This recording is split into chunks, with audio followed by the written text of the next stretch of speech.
Thank you for coming this afternoon. It's a pleasure to welcome you to the final Montana Tech Public Lecture of the fall 2019 semester. And we are absolutely ecstatic today to have as our speaker Dean Steve Gammon from the College of Letters, Science, and Professional Studies. Steve has had a very distinguished career. He's a chemistry PhD from the University of Illinois, Urbana-Champaign. And in fact, not only does he know chemistry, but he also knows a lot about chemistry education and chemistry instruction. It's my recollection that in one of his first faculty roles, he was supposed to improve the quality of instruction and learning, increase learning in freshman chemistry at, I believe, University of Idaho. Yep. He has subsequently been a faculty member at Western Washington University and held academic leadership roles, dean roles, and higher at places like Eastern Oregon University, Fort Kent, University of Maine, Fort Kent. University of Maine, Fort Kent, Rocky Mountain College, and now Montana Tech, and I apologize if I left out any of them. You did but well. He has directed statewide academic improvement projects with vast quantities of money from the National Science Foundation and Washington State, and has been innovative in his own teaching with the advice he proposes of changing the game, throwing away your teaching playbook. And please join me in welcoming Steve for this afternoon's talk. Thanks. Well, thanks everybody. Coming to the last one during the last week of classes in the fall semester. I guess at least it's not 10 below and snowing. So that part, other than that, it's pretty tough. So hopefully, if I don't go too long, we can even have some discussion at the end, and certainly feel free to ask questions as we go along. I've got some notes here in addition to what's up here, so if you see me looking down, that's what I'm doing. But really, today is the story. I mean, it's a personal story, but what I want to do is leave you with ideas, thinking about, there's some things maybe I could try, should try, or whatever, and reasons to do this in your instructional practice. And so, I personally, because of this project that Bev alluded to, this NSF project, was put on the spot because I was responsible for interacting with the whole Olympic Peninsula, all their K-12 education, and trying to help them reform how they were going to teach science and math to a certain extent. And the whole northern part of the I-5 corridor, I mean, as I think it said in my thing, 40,000 K through 20 students were potentially impacted by this. If I don't change my practice, and I'm going out and telling elementary school teachers and high school teachers and other people, you need to stop doing what you're doing while I keep doing what I'm doing and have been doing all along, there's a problem. And that's what motivated this. And I'm not saying I was absolutely able to transform everything, but in fact, in one class, I was. And it was one of the sort of cornerstones of this project. And so I'm going to talk about that, what elements really were completely throwing away the playbook. And so that's where this is coming from. And hopefully, maybe it'll inspire you to think about your practice and some things. And I'm not an expert in your disciplines. Every discipline's taught differently. So I can't say, well, in business courses, Tim, you should be doing this. But it's to think about that and look at the research and think about how you can change things. And I'm going to say one thing now, and I'll mention it again. One of the things about this project is I work with a huge team of people from community colleges, high school teachers, elementary school teachers. We spent a huge amount of time in each other's classrooms, interacting, observing, talking about what we were teaching, and we called it deprivatizing the classroom. Most of our work done in classrooms is between us and the students. We do not invite other people in very often, or it's just for that one-off observation. If you can partner with people, and I team taught a lot of stuff, but boy, oh boy, it's pretty amazing. I mean, the whole Japanese system of higher education, or not higher, but K through 12, and I don't know about higher there, is based on something called Lesson Study, which is this huge collaborative thing where they developed a national curriculum out of collaborative things in schools. So it's really an interesting, deprivatizing your classroom.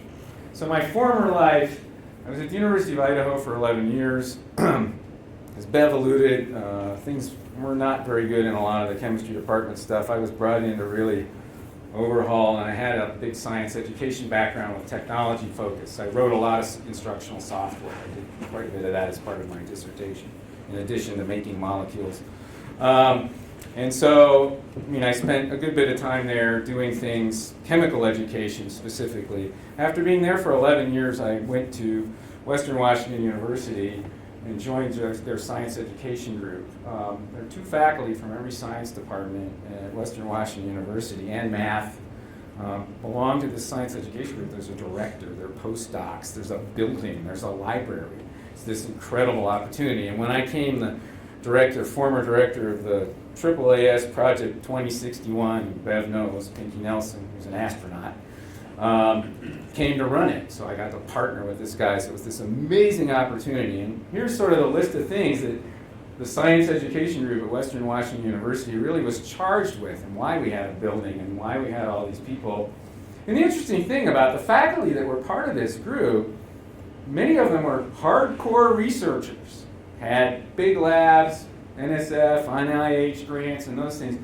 But about half the time they spent over in this other domain in this other building, interacting, thinking about science education within their disciplines and then across disciplines and other things. So that's just to give you a little background and sort of the scope of the work, why I was hired and why I went to Western. And it was really pretty neat. So again, sort of we were a resource, not just for outside of Western, but we were also a resource for faculty at Western Washington University who wanted to think about, we sort of welcomed them in and said, come work with us to do projects or think about things in terms of science ed type things, and outside that, and even spilled over into other things. And we were very closely tied to the College of Education as well. The thing we got was, and Pinky was really instrumental, but I was one of the co-PIs, it was a $12 million grant from NSF, 5-year grant. It was the biggest single grant that Western ever got.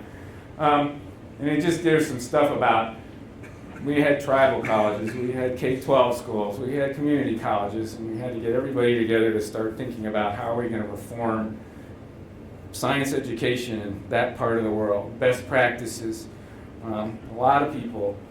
We spent the first year of the project arguing with each other about how to figure out how to actually do all this work. It was rather kind of interesting, but we got there. So here's the mission. Okay. We did a lot of professional development for high school teachers, elementary school teachers, and university level faculty in teaching science. You can read what's there. A lot of partnerships, a lot of collaboration. This is a key point. We really need to develop best practices. So when the Olympic Peninsula, they have a consortium, came to us and said, we need help reforming how science is taught K through 6.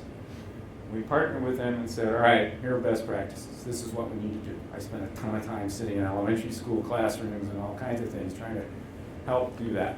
But again, the key point was I had to walk the walk and talk the talk in my personal instruction, the work that I was doing.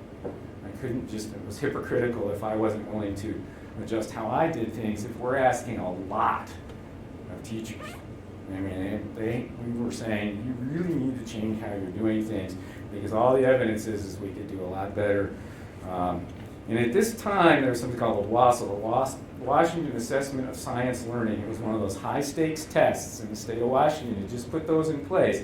And they were thinking about tying school funding to these things. So there's a huge amount of pressure on people to do something in the teaching of science and other things in their classroom because all the students sat down and took this test. And then it was public knowledge that your school sucked or somehow was good. Nobody was great. I mean, that was the other thing. Students took this test and it was kind of like, wait a minute, nobody's learning at the level that we really want them to be learning. So this is why we're throwing away the playbook hit home. Okay, so that just, I hope that just helps the context for where I was and what I was thinking about. So here's where focusing in more like on kind of what we do and whatever. Traditional college, and I put STEM, but I could argue in a lot of other disciplines as well. I went to a college that I took minimal number of chemistry courses and a lot of other stuff as a liberal arts degree, and experienced a lot of bad instruction. Traditional content courses, the kind we teach, intro chem, intro biology, intro math, intro anything. I say, and let's think about teacher education. If you want like someone who wants to be a high school teacher in that area, it kind of works for those, but notice my asterisk, because this is what research has shown. They don't really work for anybody as well as they could. We can do way, way better. And so I would argue that, yes, and I'm going to shift away from talking about teacher prep, because that's not what we do. But what my point is, when I teach someone that wants to be a chemistry high school teacher, those are my best students. They want to be teachers. They love the subject. They're in there because they're so excited about it, they want to go spread the gospel. Okay? And our traditional content courses that we run people through in institutions like even here, students come here and go get teaching degrees or certificates, they don't work all that well. But the thing that makes them work okay is these teachers need the content. These guys are women or men who want to be teachers, they need the content. You can see there's an expectation in high schools and things that we teach, they go and teach just like we teach in college. So we're modeling the kind of teaching that we expect them to be doing. So when they need models, the content's not intimidating to them. They want to be there. They want to learn chemistry or math or physics or any of those things. They've chosen this path. And they're interested in learning the material in depth as much as they can. They're good students. Now, switch that to elementary school, which I ended up teaching a lot of, particularly pre-service elementary teachers. Science avoidance is their number one thing on their list. Maybe Hillary's over there, math might be a close second or first. It's take the courses, we don't need this for what we do, we don't like it, we're scared of it, and the last place they want to be is in a math or science classroom. Okay? They also come with a reasonable expectation that if sitting in a classroom like this with people yakking at them about bonding or whatever, I mean, subjects they probably need to know about, isn't going to help them, because they can't go in a second grade classroom and stand up in front of the second graders, a bunch of 7-year-olds, and go blah, blah, blah, blah, blah, blah, and the second graders are going to learn. So how do you model that? And it's intimidating, as I pointed out, and they're just not interested. I mean, I had these students come up to me and just say, I hate this class. They haven't even taken it. The idea of taking this class, I don't understand why I'm in this class. This is the group of people that you have to address. And some of their concerns, again, are legitimate. They should get from us as we're teaching these things. And one thing, this science ed group, it was our responsibility at Western. There was the College of Education, but what they said is, you guys are the content, discipline, and instructional experts in these particular areas. We will give you the responsibility of instructing our students using best practices in these domains. It's up to you. We're going to hold you accountable. These students better go off and get good jobs, and we better get reports back that they're well prepared. K through 12 teachers, but it's on you. Okay? And so this is where we work. So here's the challenge. Now, I put things in parentheses, so read it without the parentheses first. I didn't do a little frilly thing. Okay? And then read it. So maybe cross out the word in front of the ones in the brackets. So if we want elementary teachers to be effective science instructors, we need them to learn content and how to be effective teaching that content.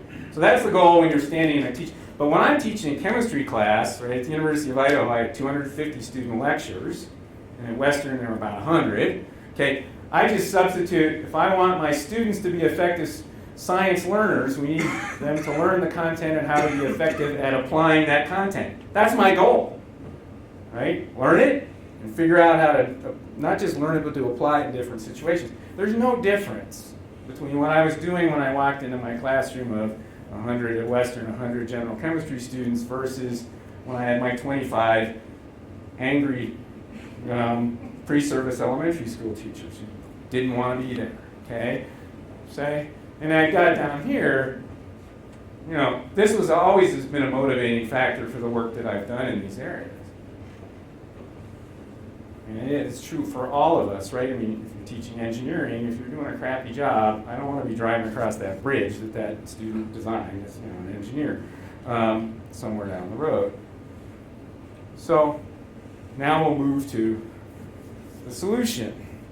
And the physics education community, well, I'm not a physicist. Of course, you know, you have to have some physics to do chemistry, but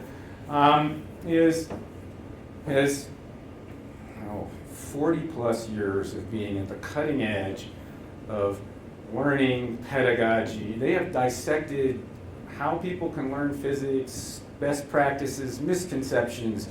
There's groups at the University of Washington and all over that you can come and be a graduate student and learn about how to be like all the nuances of physics education. They are miles ahead of, and have been forever, every other discipline out there, okay? The culmination of this work has ended up in various things, and one of them was this book, Physics of Everyday Thinking. And so it's a research-based curriculum, and this is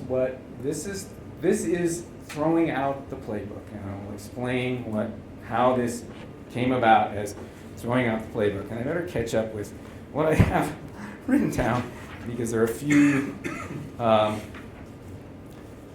things that are interesting. And what was interesting is the students, I brought a copy, it was like, I don't know, $50. They go and they come to class, the first class, and I'll say, I always taught this class at 8 o'clock in the morning. Anybody who's been in Bellingham, Washington in the winter at 8 o'clock in the morning, it's gloomy, rainy, cold, and wet, and we met 6 hours a week, 8 to 10, 3 times every morning, okay? We were there, so they show up the first morning all angry and anxious and whatever, and they go, what's the deal with this book? It's black and white, and it's like a workbook, and I mean, that just made them angrier, okay, as they sat down. And you know, I was like, well, just bear with it. And they don't care that this is probably one of the most pedagogically researched curricula in existence. I mean, it's just an amazing thing. And it teaches physics. So this was a stretch for me too, frankly. I'm teaching physics. I never thought I'd teach physics, okay?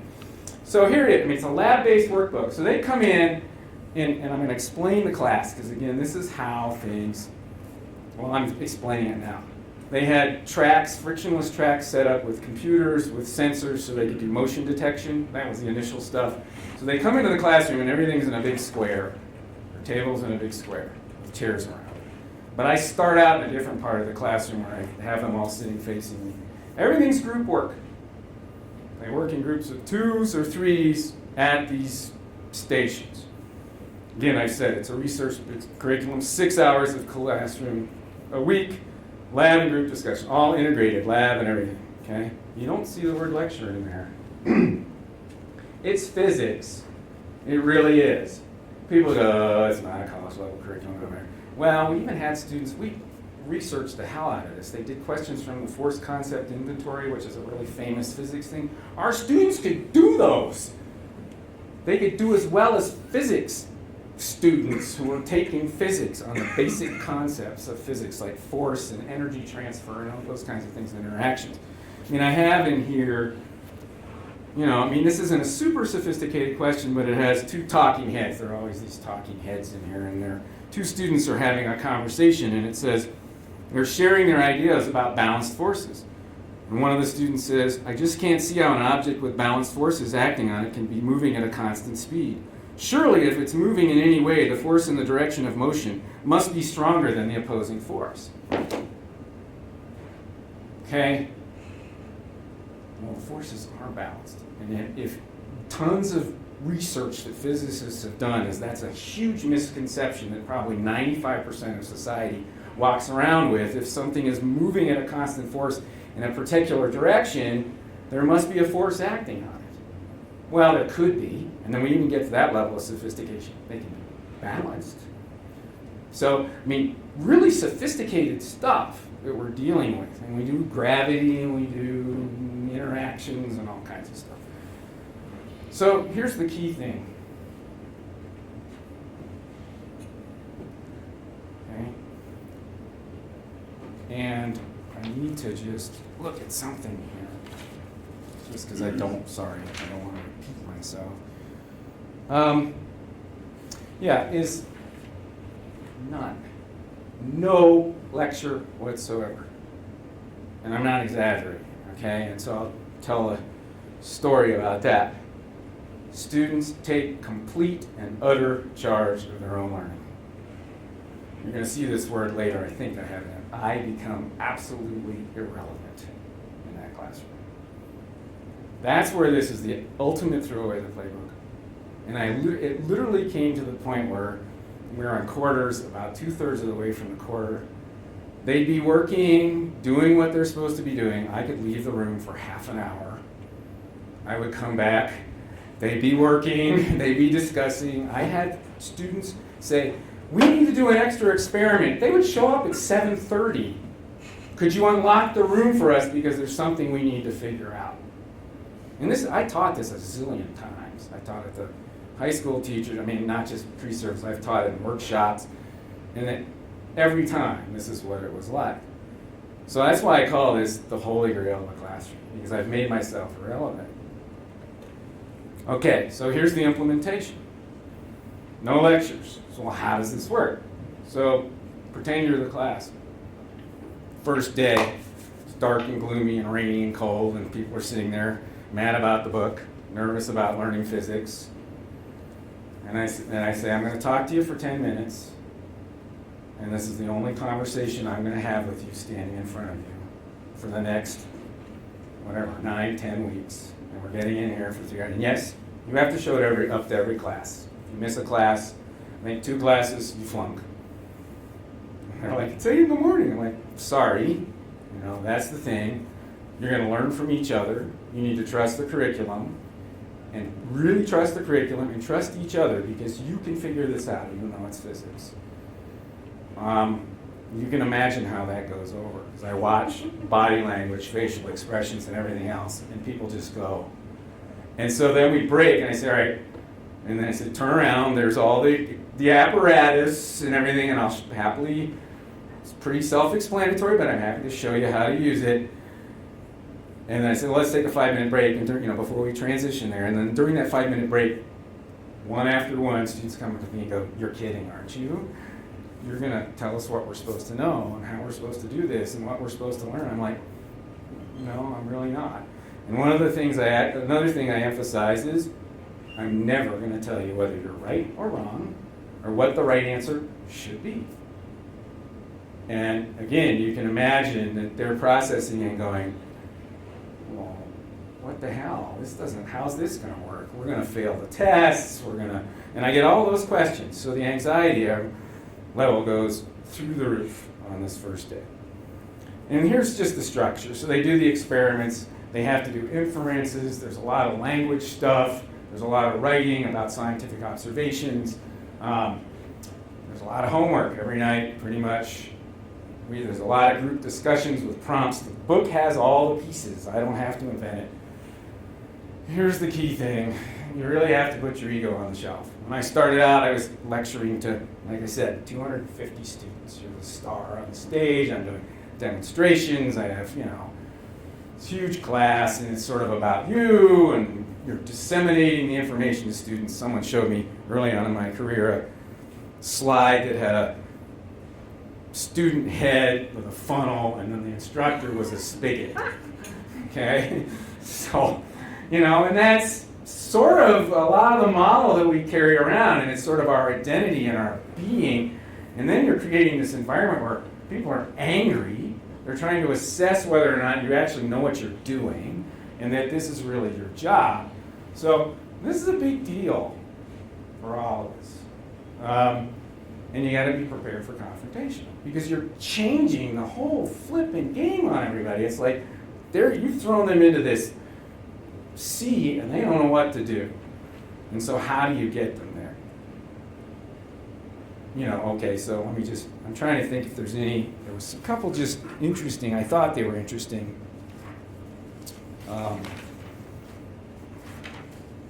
things that, just to give you some ideas of what happened to me as I was doing this. Things that occurred that were sort of transformational for me in teaching in this kind of environment.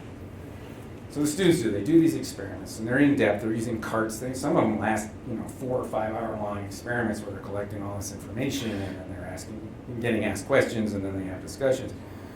One of the sort of watershed moments for me was I was in a classroom and only had a small whiteboard, and a bunch of the students were. And what's really cool about this is they get in arguments and they're using physics language. No, that's not an opposing force. That's not how they work. And they'd say, let me show you. And they go over and they do the experiments to convince their classmates because everything was evidence-based. And so they fell into that. But I was leaning up against the blackboard and I'm watching this discussion. And one of the students comes up and goes, could you get out of the way? We need to use the blackboard. And so I just go and I sit down and they start writing force arrows and all this stuff on the board. And because it was, there was one group was arguing with another group about, I don't remember what it was, friction or gravity, and it was really animated. And this one group really wanted to convince the other group. And that's what they did. And it was really interesting. And the other piece of this is, as an instructor, what's really hard is there's groupthink in classes. And sometimes they all come to the absolutely wrong conclusion about something, a big idea. And you, as the instructor, are sitting there going, oh my God, this sucks because this is a big idea, and if they don't scaffold this idea, then the next 3 weeks are going to be a disaster. But you just have to restrain yourself, step back and go, it's going to work out. Somebody is going to go, wait a minute, we did an experiment, or, ooh, there's an observation that's contradictory to what they're talking about. And sure enough, that would happen every time. Now, the curriculum forced that because they knew what the misconceptions were. But it'll work in your classroom too if you trust your students. But as an instructor, I think that's one of the hardest things we can do is to not dive in. And I trained other people how to teach this curriculum. And I'd say about 50% of my colleagues couldn't do it because they just couldn't stand watching people keep talking about wrong ideas. They couldn't watch people struggle for 20 minutes when all it would take was them to go up and say, no, let me show you. This is how it works. I mean, I physically had to restrain some of my colleagues. Literally, I'm not kidding. I grab them or I would take them out of the room. I'd say, we need to leave. Because what you're going to do is intervene, and you need to not intervene. Because think about the bigger picture. This is what we want our students to do. There's no one around to tell them the answers. We're trying to prepare people to figure out solutions for themselves and so let's model that behavior. But again, you got to create an environment to do that. Just trying to, there's just, okay, I've got a couple examples I can talk about later. Okay, so I've got this, and if you want more information about this curriculum and things, I'm certainly happy to talk. But again, the fact that it's all, and I never broke that thing. I never, ever told a student the right answer. And I will say, I had some non-traditional students. Some were older than I am, or was, and they were the most difficult. They'd come to my office, they complained to my boss, they complained, because they were so incensed and angry that I wasn't doing my job. I wasn't helping them be successful. I wasn't telling them the answer. And how would you let such an incompetent instructor teach such an important class? Again, conflict, you got to be ready for that. And we don't, unfortunately, I was having a sidebar conversation before this, we don't build the ability to take risks as instructors into our evaluation systems. And it's something, Montana Tech, we should probably have those conversations. People should be given, you know what, you want to try something really different in your classroom and with teaching evaluations, you shouldn't be held hostage to those. Because you should because if we can't do this, I mean, there should probably be some vetting process. It's like, no, we're not going to have any classes. That's my solution. We can't do something like that. But how do we translate? And this is where I ran into trouble, is, okay, I can teach with this great curriculum, and I'll say, maybe as a way to help convince you, should I? It works in this setting with a small subset of students. And so, one more story about that I think is relevant. So, so you start questioning yourself. Is it worth translating, the effort, the time? Are students really going to learn better or more? And another one of these sort of watershed moments for me is, I don't know if any of you have been to Nia Bay, but it's the westernmost geographic point in the United States. It's on the Olympic Peninsula that's not really what it looks like, but it's on the far tip in the Macaw Indian reservations there. They're known for killing whales. That's their big thing, which is not a great thing to be known for. On that standardized Washington test, which was given, I think, after 8th grade, their students, and it's typical, unfortunately, of many Native American reservations. They had all the problems of huge fetal alcohol syndrome and an underperforming school. The one thing that was interesting about that school was it was affiliated with all the other public schools. It was not a tribal school.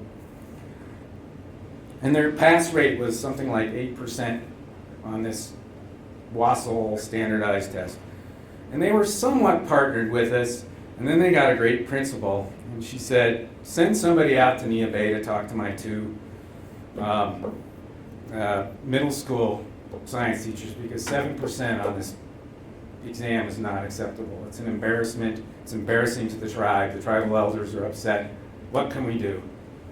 So I drove out to the tip of Nia Bay, which is really a pretty remarkable, right on the Strait of Juan de Fuca, the tip there. Beautiful spot, driving through the big rainforest. And I spent only one day there. I met with the principal and these two teachers who I had a little bit of interaction. I said, throw out the playbook. I said, we'll help you. We'll provide assistance, support, pedagogical things, but what do you got to lose? And that was a really amazing principle. 2 years later, those students were outperforming students from Bellevue, Washington on the WASL. We're almost at 80% because they threw out the playbook in their science classes teaching 7th and 8th grade science. So when you see that sort of thing happen, you go, okay, if they can do this, again, I need to think about this. I mean, it was such I'll just add, it's not really part of this. It was such a profound thing. It became a matter of pride through that whole community. And my boss, Pinky, was invited out, and they had this huge ceremony and gave him an eagle feather, which is a big deal. I mean, and it all started, and all I did was go, I'm not saying great me, is I just went and sat down with these 3 people that wanted change and said, we'll support you. And it wasn't, I did some of it, but it was a whole team of people. But it shows, to me, again, that was one of those things like, crap, I can't not do this in a traditional classroom. And so here's where some things that I took and said, okay, what can I do in my classroom? And maybe we can have a discussion. I'm sure some of you, because you're here, are doing things that are trying, and I know that because I read some portfolios of people in here and stuff, so I don't want to be insulting, but these are some things that, and I can share some experiences a little bit with how to do this. One of the most fundamental things is when you're teaching classes, and I did this in freshman chemistry all the time, explain to your students why you're talking about what you're talking about. Be intentional about talking about. We are learning about the following, not because it's connected to Superfund sites or whatever, or you're going to learn how to do so, but it's more pedagogically be intentional. We are choosing these examples today because of X, Y, and Z. This topic is really important because understanding this will allow the further things to do. And here's why I, as the instructor, consider this to be really important. Also explain to them that you think about classroom time as being extraordinarily precious. It's our time to be together. It's not time to be taken lightly or wasted. And you'll be surprised if you don't do that. Students will go, never thought about that. And because you think it's precious, you're using it as wisely as you can. That's what you're bringing with your experience and things. And so I'm just looking here, right? You can talk about scaffolding. If you're teaching things that require, and most of what we do does, right? You teach some fundamental way of thinking or approaching or problem solving, and then you layer it on, right? Because you're doing more, you add complexity. Explain to your students that that's what you're doing. And one of the interesting things if you do that is, and you're very deliberate, and when I first started, I do 50,000 examples of stoichiometry, how to, I don't know what, pick your thing, how many atoms in or whatever. What I learned is that I started talking about scaffolding. What I'd say is I've scaffolded and I've left the next problem. I'm not going to show you how to get from where we are to where we're going, but look at what we've been doing and how we've been building up this understanding, and I bet you can figure it out. And then I turn them loose. And most of the time, they can. Particularly if you've created a classroom environment where one person figures it out, they can start explaining to everybody else and that sort of thing. But those are sorts of things that, in that domain. A lot of things. Ask them why. I finished working a bunch of problems, and then I go, all right, why did I choose that set of problems? What were the points I was trying to make? What was my reasoning? Why is that important? Why did I start with this one on this over here, and why did I end up here? What were the objectives of this? And why do you think we did that? And we took that journey in that particular fashion. I've done it in classes with 100 students. You can do it. And if you got a smaller class, you can do that as well. Again, this isn't throwing completely out the textbook, but at least for me, these were things that were kind of a different beast. You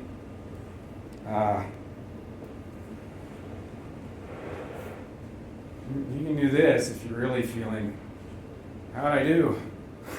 How'd that go? What'd you learn?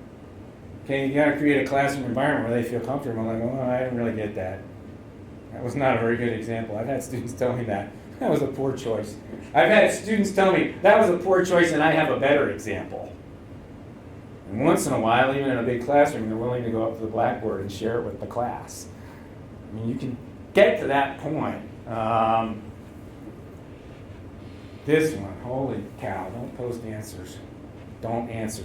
I did this in a disaster. I've taught twice at the Air Force Academy. I've done 2 sabbaticals. So everybody comes in wearing the same clothes. And classes of 25, and I'm using some of these things, and one of my techniques is you do a really complicated problem, and then you get to the end, you have them work on it, and you put it up on the board, and then they go, what's the answer? And I go, I don't know. I just made up some numbers now, and at the Air Force Academy, the people that want to be pilots, D and done is what they call it. All they need to do is pass. Chemistry is the last. It's required of everybody. There's 2,000 students at a time taking chemistry. And they were enraged. You owe it to us to tell us the answer. You must tell us the answer. I mean, they were as politely as they could be. And sir was usually at the end of that sentence. But, but what it did was, again, is you want to shift the learning to the students from you. See that throwing out the playbook, and I'll mention this, that's the big thing, is removing you, making you irrelevant. But you will get, there it was a mistake because they just absolutely, I'm not picking on them, they're really smart people that are overworked. But you got to pick your sorts of things, but I didn't realize what a perturbation on the system that was going to be, and it really broke a lot of stuff. They were really angry. And I also have a note that isn't up here as well, and this one is, you could spend a whole day talking about, but we often write exams for students to be successful or create activities. We teach what's in the class, and to ensure their success, we write the exam so they can basically regurgitate back what we're doing, what we've done, and then they move on. And there's a danger if you put that exam question on there that is way out there that nobody can do it or only the top 1 or 2 students. You don't want to fall into that. So if you're scaffolding things and you're thinking about stuff as you go along, in some low stakes things, I urge you to really sort of mix things up and have students fail, for lack of a better word, and work together and learn things. And again, I'll use an Air Force Academy example where you're going against expectations. So I'll maybe make this be clearer. I wrote a software program. You got 2,000 students. They have the honor code, but there are 2,000 students taking intro chem. You do a lab, and you have the same 4 post-lab questions for 2,000 students. The first 3 that answer it, and then goes everywhere else. Well, I wrote computer programs that drew questions from a database and actually randomized the numbers, so everybody got different questions. The head of the colonel, who was the head of the department, got a call from the general because there were 2,000 cadets at the Air Force Academy and some visiting professor had broken the system. Because I'd gone in there and done this perturbation because there was this expectation that you could just sit down and do this and you get it from your friend or whatever, that you actually had to figure out your own set of things and work through stuff. And that was an example of sort of breaking the expectations of the students and of the consequences. So then the colonel shows up in my office, and even as a civilian, I had to stand when he came into my office and say, and address him as sir. Sir, what's up? Just because. And I guess I'm telling this to illustrate when you break expectations, this is another example of, when you do these things, they're risks, but they're worth it. But what I did there was, instead of having the expected thing that we'd all been teaching and students could just rote go and answer, I changed it so they actually had to engage and think about things and then push them in ways that they weren't used to being pushed. When it was low stakes, it was worth about 2 points. But, and that's where I urge you if you're going to change things. Anyway, I'm not going to go on a lot more on this, but these are some things, and I'm happy if people want to talk to me about, what you're doing in your classroom. I'm certainly happy to talk about things and brainstorm, or maybe groups of people want to get together. This was a really interesting one. This is the last one. I did this the last 2 years I taught Gen Chem at Western Washington University. The first chapter is stuff most people in the classroom have taken, and I think you could do this in other domains as well. So they've seen bits and pieces, but it was hard for them in high school, and they don't remember. So I go into do all the syllabus and all the crap you do the first day of class, and maybe do a little bit of talking. And then I say, all right, next class. I've taught this for so many years. Don't worry, I can figure out to teach various subjects. Why don't you come and tell me what I'm supposed to teach? Take a look at the chapter, go through it, pick out the topics that you think I need to emphasize or teach, and then I will structure the lecture around your topics so they show up the next day. And I said, okay, what do people have? And they look at me and they're like, you weren't serious, were you? And I said, well, are we done today? Are we going to, what do you want to learn? What's important to you learn? And finally someone would say something, and then I start on the side of the board and we do a list of things. Well, not surprisingly, everything I would have planned to have taught shows up on that list. So everything, without exception. But what that did was, they, from day one, knew they were in charge of that class and their learning. So it transformed, and this is a 100-student class, or 96, I guess, transformed the interactions and the level of comfort and things that those students had with, because they felt like, oh, we can ask questions about anything. Oh, he'll listen if we're stuck on something. It was easy for me to get students to go up and solve problems in front of their classmates. In a class of 94 students, the people in the back row would speak up. So it was establishing that this is your deal, you're in charge, I'm just here you're learning the material, and I say this explicitly, it's not my responsibility, it's yours. So you better figure out how to make that work. That's not my job. I mean, I'm that explicit, which again pisses some people off, but it gets that. So here's the ultimate goal. Think about it in your domains. I mean, I urge you to look at science ed or engineering education or business education, whatever your field. what are people doing to push the envelope in things? But the ultimate goal, and I don't care what the discipline is, and I don't think anybody in this room will argue with me, is how do you make students responsible for their own learning? And then I have down at the bottom, everybody's heard that, we shouldn't be the sage on the stage and those other things. It really is true. If you can empower your students, so think in your domain. Again, I gave a bunch of examples that worked for me, they won't work for everybody, but again, it's how do you do this? It's not about you, me, or anybody else as the teacher. It's about them and them assuming that learning responsibility. And whatever methods or techniques you can do to do that, that's to me is the ultimate goal. In the lecture thing, yes, there were a lot of days I went in there and I had to lecture, but there were a lot of days I didn't. There were a lot of days where in the big class I had people working up on the board, a lot of group activities. There were a lot of assignments I made where I never told them the answer. But they figured out very quickly that if they shared answers or they went up on the board and they wrote them, they'd see the outlier. Oh, how'd you do that? And they might get some, okay, are you willing to go up? I'd facilitate and help and make people feel comfortable with those things. So anyway, I don't know, we maybe, rather than questions, maybe we want to have a discussion. I've illustrated, the challenges, again, the biggest one, the Air Force Academy was the thing that really struck me is people are so ingrained in the traditional way of expecting just what's happening here. A person to come in, stand up in front, and then deliver, and they are the receptacles, they're the funnel in the head, and then a test comes, and then I guess maybe it spews out of the mouth, I don't know, out the finger, through the pencil, however, whatever mental image you want.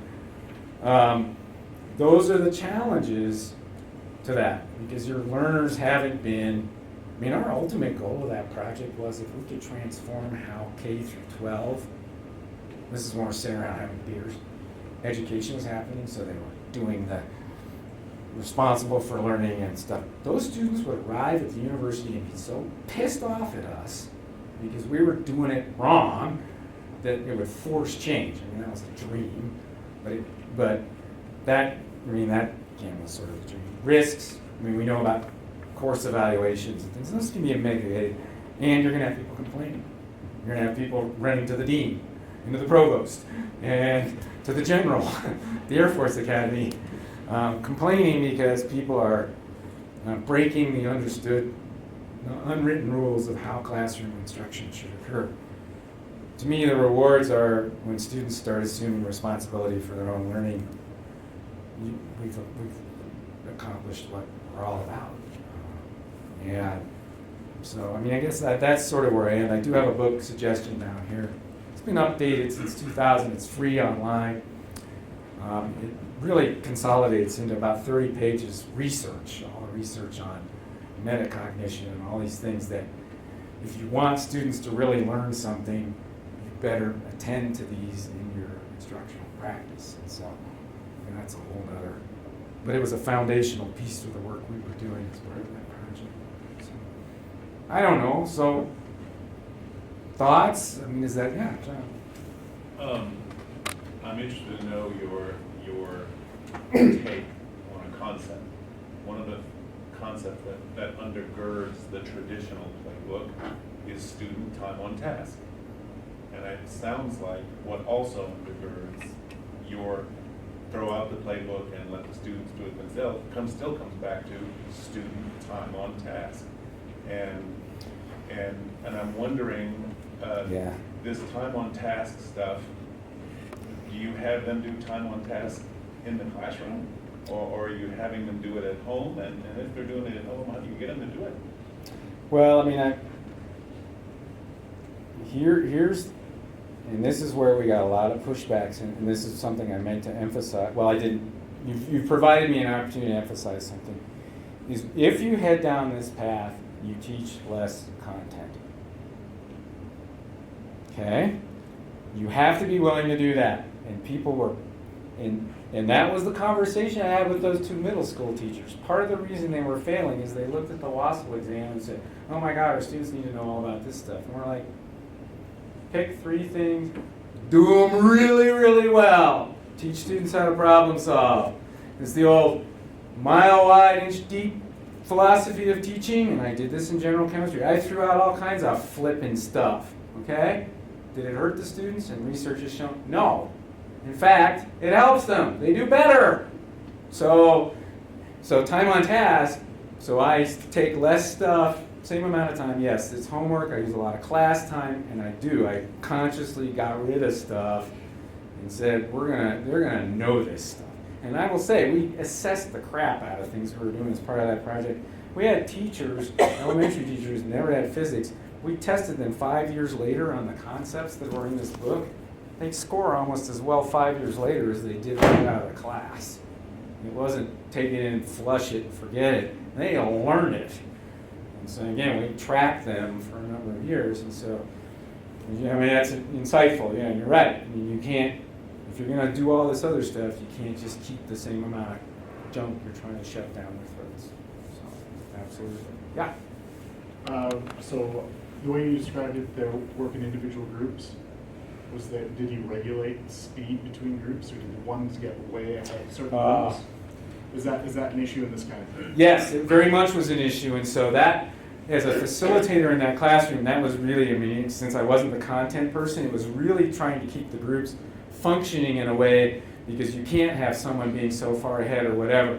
So a lot of times, I mean, just some techniques I would use then, that group that was way ahead as a resource was one. So if I had another, because I had 7 or 8 groups, if one group was struggling, I'd say to the group that finished, why don't you go and sit in and listen in on the conversation, don't interject and tell, but if it looks like their conversation and things that are slowing them down, go for that. Or I would say, okay, we've worked on something here, we're going to have a discussion. Here's some issues that, from my experience, students have been struggling with past times. Why don't you develop some questions around whatever that will become part of the discussion? Those sorts of things is what I do, is I take the lead group. But at some point you do. If you have someone lagging, you just have to say, you know what, guys, we'll figure something out, but we've got to have the discussion. So that's the biggest challenge, is managing that kind of environment. And I imagine this is super flexible, but in your experience, did you mix up the groups on Mhm. a regular basis, and how often is there a metric for that, or do you just do it based on what you think? Well, this book had units, and I'm trying to think how many units. Probably about every 2 weeks I would mix them up, and I'd force them. The education students were in cohorts, so they were really tight, so they loved to just be with their buddies. So, but groups of 3 are great, because if you got one dysfunctional one, which often happens, then they don't take down the whole system.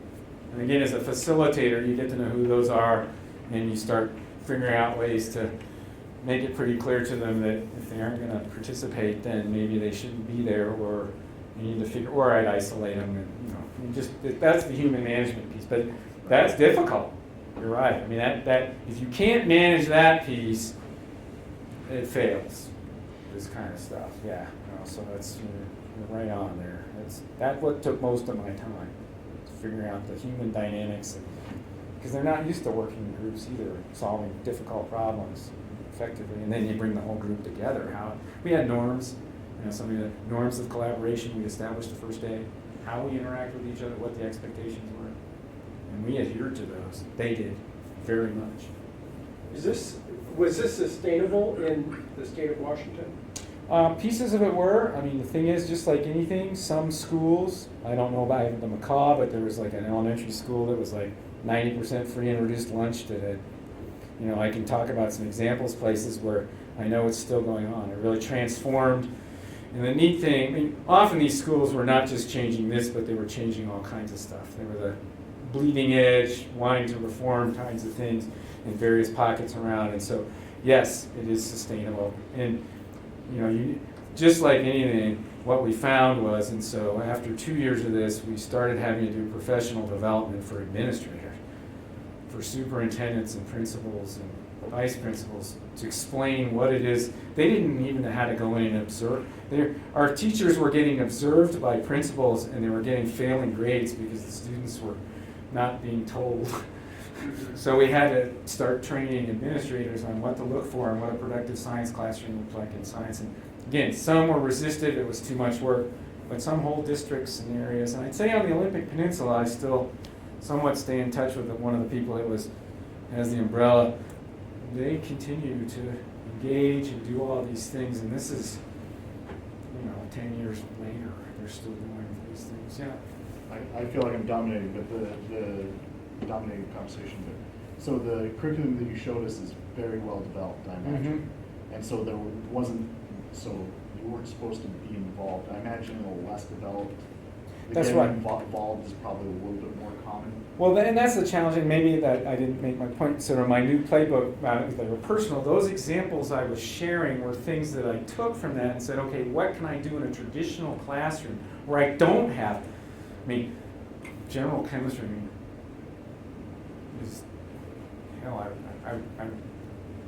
write or written a general chemistry textbook. They're all the same. It's all the same stuff. You try to embed some of your pedagogy in as an author, but basically they're traditional. So then you're faced with, what incremental things can I do? Pick some. And again, those examples I gave were things that I had done that I found were successful. And I guess the thing, and I was there, is part of this is establishing that classroom environment where the students are the learners. There was a video I just didn't have time to show. I was going to show that I show also. I guess I do syllabus, and I show a video that basically shows how cheated they were, K-12 and soon to be at universities, by this type of classroom structure and how they were being taught, that they really were being shortchanged. And I did that the first class, which pissed the students off because they're like, well, what are you going to do about this? You just showed us this, but it's establishing again in the first few days of class that culture that the responsibility for learning is theirs. I'm here to help, and yes, we're going to be doing some things in here that are going to be upsetting, but trust me, but I expect your engagement in those things. It's establishing that environment, then you can get away with doing all kinds of stuff. That's really what, that's a trick to this, yeah. How do you evaluate? To me, it sounds like how I imagine it would be a challenge for me to evaluate the groups. Well, you have assessments. You design assessments you have learning outcomes that you want to see achieved, and when you've tried something that's failed because they don't meet those learning outcomes, and they test questions or whatever it is, and I gave fairly traditional tests. I tend to be heavily on the conceptual. That's what I tend to think is most important. Yeah, they did math, but a lot of conceptual things. But but as far as them evaluating you, be prepared for teaching evaluations to be all over the place. I did see the word irrelevant on a lot of them. I took it as a compliment in this throughout the book. They literally would say, he's irrelevant. Why is he even here? We don't need him in the classroom. We can figure this out for ourselves. I saw that, and I took that as the highest praise. It was like, holy crap, I'm done. I can retire. But you got to be right. We need to protect faculty if we're going to do things like that. As a full professor and having done this, I didn't.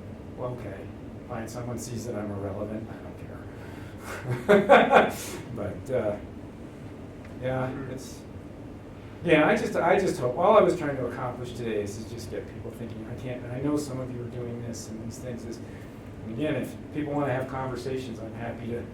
Because I like learning about how people and what people are doing in their domains as they're teaching and how they're trying to change these things. But it's a big push. Yeah. I think one of the challenges that we face is time, right? And so I love the idea of deprivatizing the classroom. And I think a lot of us in here have been in one another's classrooms in some capacity or another, either to see how things are done or just, but I think about it in terms of time management and how we factor that additional time into just the already extreme demands of our day. That is a challenge. I guess in the ideal world is that we could go to the extreme. You're on the bargaining team, right? Yeah. I am too. I represent the administration. But if it becomes important enough to people, faculty, in the organization to start saying, this is an important part of our professional well-being and development, and it benefits students, I think we just need to start having the conversations. How do we find the space? We have sabbaticals here. Maybe once every name your number of semesters, there's some sort of proposal for a number of faculty to get together to collaborate and observe each other's classes with the following outcomes in those, so we provide the space. Because I agree, everybody's totally stacked. And so how do you do this? But I think those are the kinds of things as an institution and as faculty, why not have those conversations and see where they go? I mean, I'm for it. So, I don't know, does that answer you? Yeah, I mean, it's just, it takes the Everything, creative element. And everything I'd say takes both time of and them. energy, yeah. Yeah. So I don't want to keep people, we should probably give them the time to do it. So, yeah. It's interesting that you ask students to read the chapter the night before. How do you get them to buy the book in the first place? You give them a quiz Well- on it. Well, the thing is, by doing that, the ones that didn't kind of started going, maybe I need to have it, because they felt like they were missing out. But yeah, I don't have an answer for that.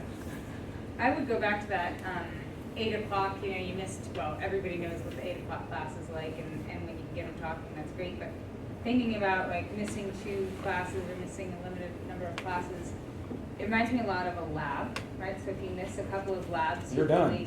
You're really done. So how do you accommodate this kind of approach for the athletes and for the students that have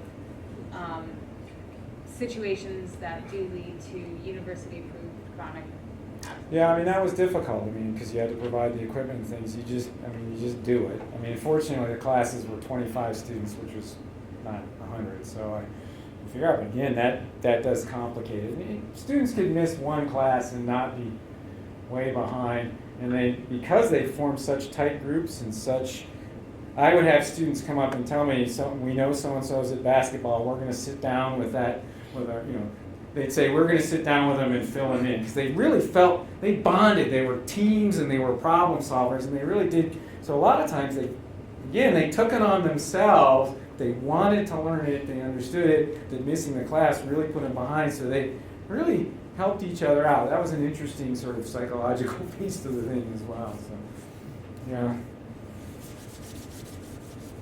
Okay, should we call it? Yeah, thanks.